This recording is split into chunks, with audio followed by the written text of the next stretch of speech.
At 54 years old, most celebrities prefer to stay quiet about their past.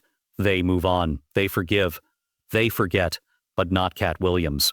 For the first time ever, the legendary comedian has publicly revealed the names of 5 women who he says broke him in ways the public never knew. These aren't just failed relationships.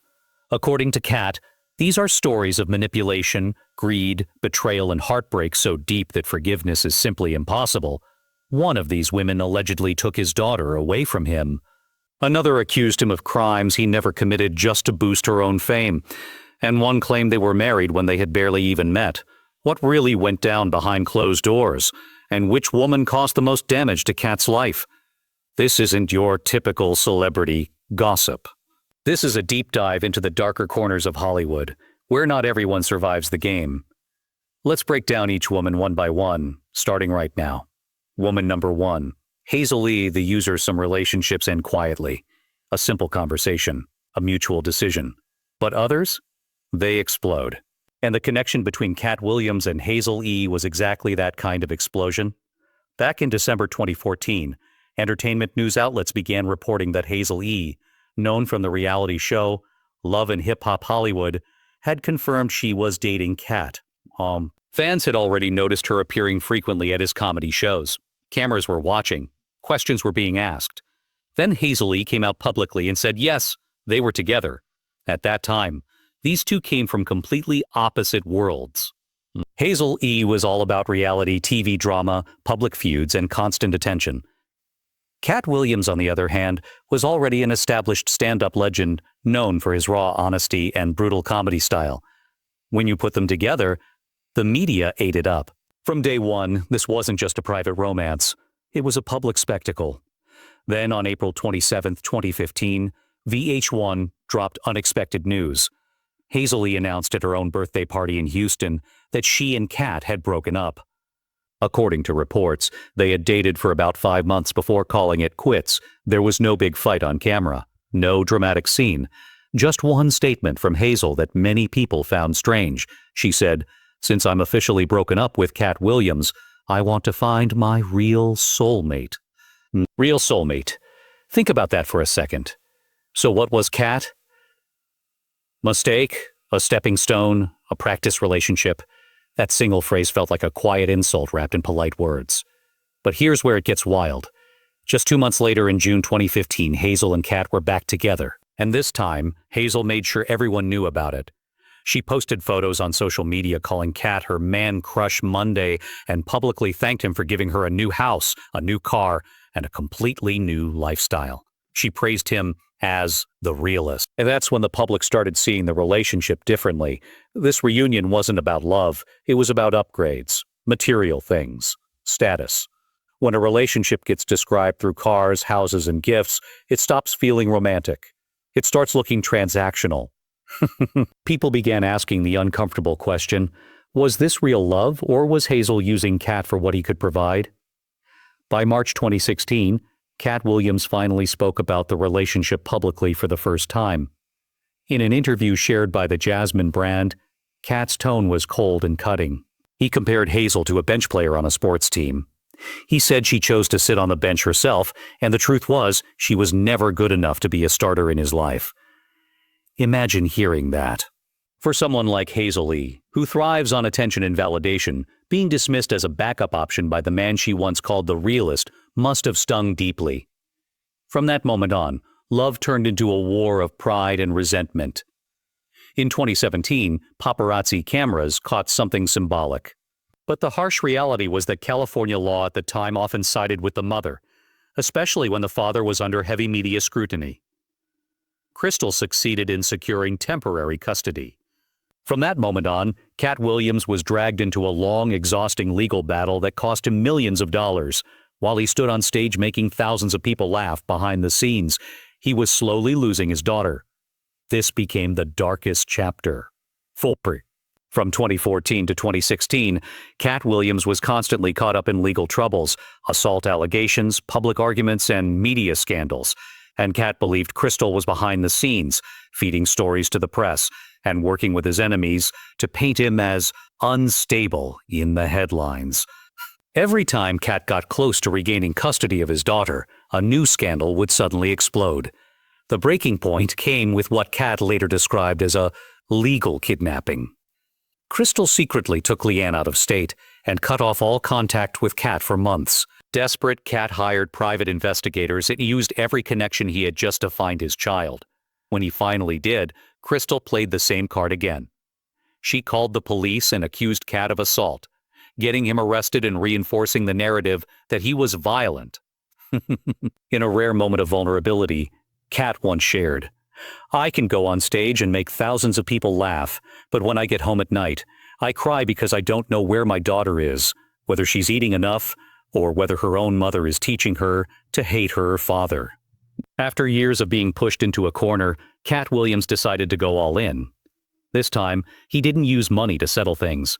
He used the truth. In 2016, during a dramatic court hearing, Katt presented evidence showing that Crystal McGee had been using child support money for personal luxuries instead of caring for Leanne. Much of that money went into failed business ventures, luxury shopping, and maintaining a fake lifestyle on social media. Meanwhile, Leanne's school and medical records revealed troubling signs of neglect. Katt also proved that he had successfully raised 7 adopted children into well-adjusted adults, a powerful demonstration of his ability as a father. In the end, the court was forced to change its ruling. Katt gained partial custody of Leanne, and later, full custody. But the victory tasted bitter. Crystal showed no remorse. She disappeared with a large sum of money from previous settlements, leaving behind a child scarred by years of being used as a pawn.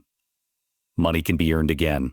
Time cannot. Katt Williams calls Crystal the betrayer because she betrayed the most sacred thing of all, the bond between a father and his child. While Hazel-E, the first woman on the list, only took Katt's money, Crystal tried to erase Katt from his daughter's life entirely. Katt recalled that when he finally brought his daughter home, he didn't see a happy child. He saw a frightened 5-year-old with distant eyes and deep emotional trauma shaped by years of being told, "Your father is a bad man. Your father abandoned you." Crystal spent 5 years rewriting a child's mind, turning the image of a father into a monster. Katt says that psychological scar is something no amount of money can ever heal. Crystal's betrayal wasn't just a betrayal of a man. It was a betrayal of motherhood itself, sacrificing maternal duty to serve personal greed and hatred. What do you think about this woman? Is there any justification for using a child as a weapon for revenge? Well, the third woman on Katt Williams' blacklist takes us into a completely different world, a world of unbelievable lies and delusional schemes. Woman number 3, Eboni Gray. The relationship between Katt and Eboni Gray didn't begin with flowers or promises. In fact, according to Katt, it didn't even exist the way she described it. Around 2010, Eboni Gray appeared on the outskirts of Katt Williams' world. She wasn't a star. She wasn't part of any elite circle. According to Katt, they met only a handful of times, never lived together, had no legal ties, and made no official commitments whatsoever. But in 2011, she suddenly dropped a media bombshell that left Katt stunned. Eboni Gray filed a lawsuit demanding that Katt Williams pay her up to $25 million per month in support. The number wasn't just shocking. It was so absurd that it left the public speechless. Her reason? Eboni claimed that she and Katt had been in a common-law marriage-like relationship that lasted for years. In her court filings, she painted a picture of a family life where she was the loyal backbone behind the famous comedian. But what was the truth? Katt denied everything. He insisted that he had met this woman only a few times and had never made any kind of official commitment, let alone marriage. Eboni's delusion didn't stop at financial demands. She escalated the situation to an extremely dangerous level. Eboni Gray filed another lawsuit, this time demanding $50 million in damages. This was no longer a simple money dispute. It was a serious accusation. In court documents, she described a nightmarish scenario. She accused Katt of using his wealth and power to hire bodyguards to imprison her, controlling her life through violence, threats, and psychological manipulation. The most dramatic claim came when Eboni told the court that Katt had hired people to stalk her and destroy her mind. However, when the court asked for evidence, even a single photo together, a loving text message, or a witness to confirm they had ever lived together, Eboni had absolutely nothing. She had only vivid, dramatic storytelling with no basis in reality. This is exactly why Katt called her the delusional. Eboni didn't just want Katt's money. She seemed to have convinced herself that she was the leading woman in his life, an obsession that went far beyond ordinary greed. The legal battle dragged on and seriously damaged Katt Williams' reputation. But justice has a way of catching up. Lies cannot hide the truth forever. By the end of 2012, a California judge officially dismissed Eboni Gray's lawsuit. The court ruled that there was no evidence of any marital or cohabiting relationship between Katt and Eboni, as she claimed. Even the allegations of imprisonment and abuse were deemed unfounded. But the bitterest ending for Eboni came when the court issued a restraining order prohibiting her from contacting Katt Williams. From a woman demanding $50 million, she became someone legally warned for harassment. She disappeared from the headlines after exhausting Katt's patience, leaving him with massive legal bills and a deep disgust for gold diggers fueled by imagination. And if Eboni Gray's story is one of delusion and courtroom drama, the next woman represents a very different kind of danger. Woman number 4. Jhonni Blaze, the fame chaser. Between 2014 and 2015, Jhonni Blaze began gaining wider recognition thanks to love and hip-hop. New York. She had a striking look and a bold personality, but she didn't yet have a solid position in the entertainment industry. What stood out most was her habit of collecting relationships with some of the most powerful men in show business. Katt Williams, who at the time was at the peak of public attention, unintentionally caught Jhonni's eye. They met at a nightclub in Houston. Katt later said that at first he was drawn to her energy and what seemed like a straightforward attitude. What he didn't realize was that behind that smile was a mind working overtime, calculating one thing. How many followers can this guy bring me? The relationship itself was actually very brief, but Jhonni knew exactly how to turn it into a dramatic love story for the media. She constantly posted suggestive photos and vague captions hinting at Katt, keeping fans curious and engaged. The real turning point came at the end of 2014, when Katt started feeling drained by Jhonni's obsession with the spotlight and tried to create distance. Jhonni Blaze pulled a move she had already mastered with other artists before. Jhonni suddenly went public on social media and major outlets like TMZ, tearfully accusing Katt Williams of assault and threatening her life. She told a terrifying story, claiming Katt had pulled a gun on her inside a house in Atlanta, supposedly because she had accidentally damaged one of his belongings. What made it even more dramatic was the level of detail. Jhonni described the incident so vividly that it felt like she was acting in an action movie. She said she had to run for her life in the middle of the night, fearing she would be killed. Instantly, Katt Williams' image, already weighed down by legal scandals, was dragged back into the mud. Jhonni Blaze became the helpless victim, while Katt was painted as a violent monster. Later, when police investigated the claims, they found no evidence of a gun or any violence at the scene. Everyone who was present that night confirmed the same thing. Jhonni had staged the entire incident to attract attention. Once she realized Katt was no longer interested in her, she turned him into her next headline. After the failed gun allegation, Jhonni didn't stop. She began touring talk shows from The Breakfast Club to smaller interviews, all to recount how terrifying it was to date Katt Williams. She turned intimate bedroom details into public entertainment.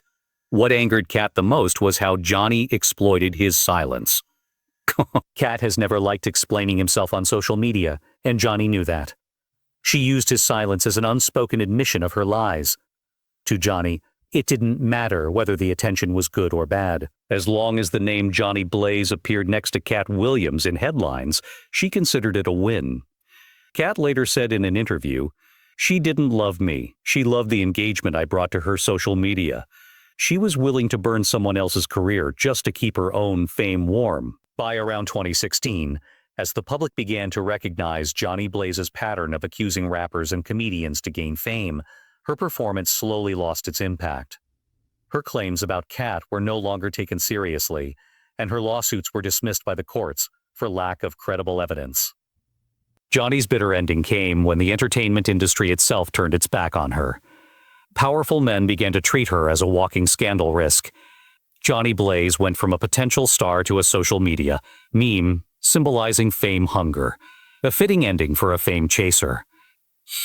The fifth and most hidden chapter. The mystery mothers at 54, when Katt Williams talks about the toxic relationships he says he will never forgive.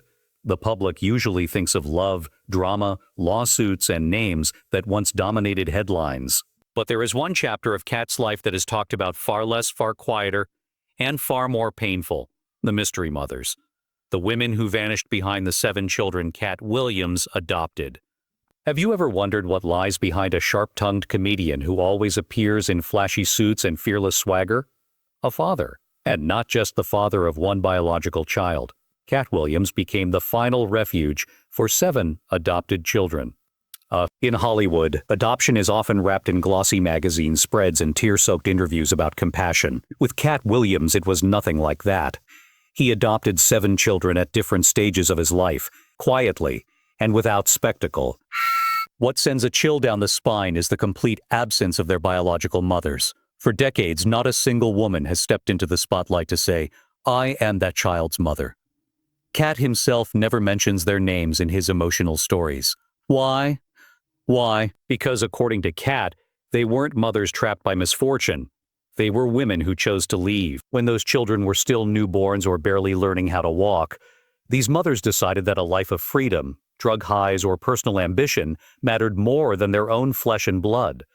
They vanished like ghosts, leaving no address, no message, and most importantly, not a trace of remorse. In a rare interview, Katt once said something that will haunt us for a long time. Those children needed someone to stay, and that someone was me. He didn't adopt children as an act of charity. He adopted them because he couldn't bear to see those innocent souls thrown into a cold foster care system where they would become nothing more than case numbers on a file. Katt brought them into his mansion, gave them the Williams name, and turned them into true heirs. But what was the price of staying? It meant facing these mystery mothers every time Katt reached a new peak in his career. When Katt became wealthy, when the children grew into talented and beautiful young people, the ghosts began to return. They didn't come with open arms. They came with lawyers. They demanded money. They demanded silence fees. Katt called these women toxic because they saw the children as backup checks. When they needed money for drugs or debt, they suddenly remembered they had a child being raised by a millionaire. They partnered with tabloid media, fabricating stories that Katt had stolen their children or that he was abusive. Katt spent millions of dollars just to protect the children, to keep them from seeing their own mothers negotiating their worth in headlines. To Katt, the betrayal by these women was unforgivable because it wasn't aimed only at him, but directly at the last bit of trust. The children had left in humanity. The women who left quietly after going through the list of 5 toxic figures Katt Williams swore he would never forgive. You might be wondering, what about the other women? The ones who truly stood by him through his early struggles or his official marriages. Quadrara Locus, the first wife, and a quiet beginning when talking about the most important woman during Katt's early years in comedy. Quadrara Locus must be mentioned. Katt Williams met Quadrara in the early 1990s, when he wasn't yet a star, not even considered a successful comedian. At that time, Katt survived on small comedy stages, earning money night by night without major contracts.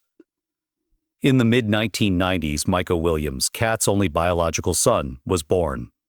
This marked the most important milestone in their relationship.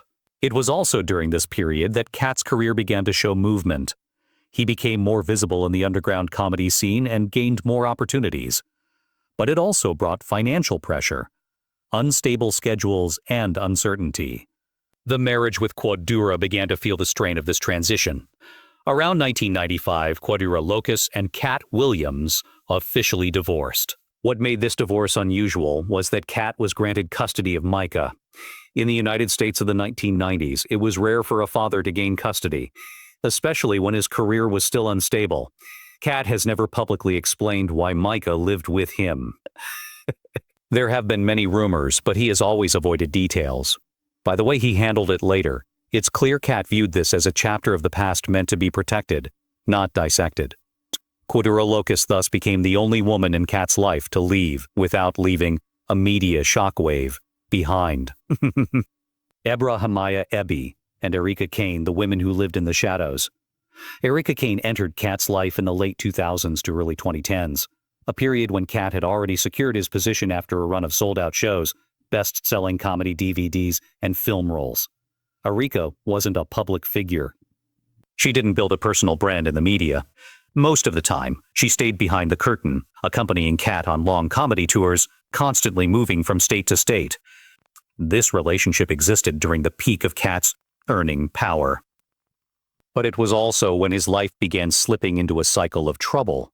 Erika witnessed both the spotlight and Katt's instability, something not many women can endure for long. Their relationship carried the feeling of shared struggle and endurance, but it wasn't immune to cracks as the pressure of fame and Katt's growing legal troubles began to close in. Ebrahimiah appeared in Katt's life in the early 2000s, at a time when he had already become a deeply controversial star. This relationship didn't last long and came with no legal milestones or major scandals, but it clearly reflected Katt's state of mind at the time. A man who had everything yet was increasingly unable to trust, to connect, or to find stability.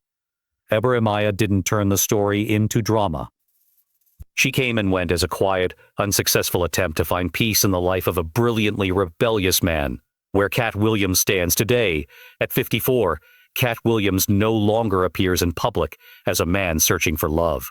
After a series of broken relationships, years of legal battles, and names that once entered and then exited his life, Katt Williams today is not married, has no wife, and has no publicly confirmed romantic relationship. If you listen to Katt Williams talk about love in recent years, one thing becomes very clear. He no longer views love the way a young man does. Katt has openly said that not everyone who avoids marriage is afraid of commitment. Some people, like him, have committed too many times and paid too high a price. At this stage of life, Katt is not chasing intense emotions. He is searching for peace. And after everything he has been through, he understands that peace doesn't always come from having someone by your side. Right now, the most important role in Katt's life is not being someone's partner, but being the father of 10 children. Children who were once abandoned, who once had no one willing to stay, and who he chose to call family. Katt has said that becoming a father completely changed the way he views love and relationships. If you were Katt, would you choose forgiveness, or would you choose to protect yourself at all costs? Leave a comment below and don't forget to subscribe to the channel because the stories behind the lights of Hollywood are far from over. Some opinions expressed in this video may be subjective and reflect the content creator's perspective at the time of production. They should not be interpreted as objective facts or official positions. Legends never truly die as long as we remember them. If you want to help us keep these stories alive, please subscribe to Silent Legends. What is your fondest memory of this icon? Share it in the comments below. I'd love to read your stories. Click this video right here on your screen. It's a journey you don't want to miss.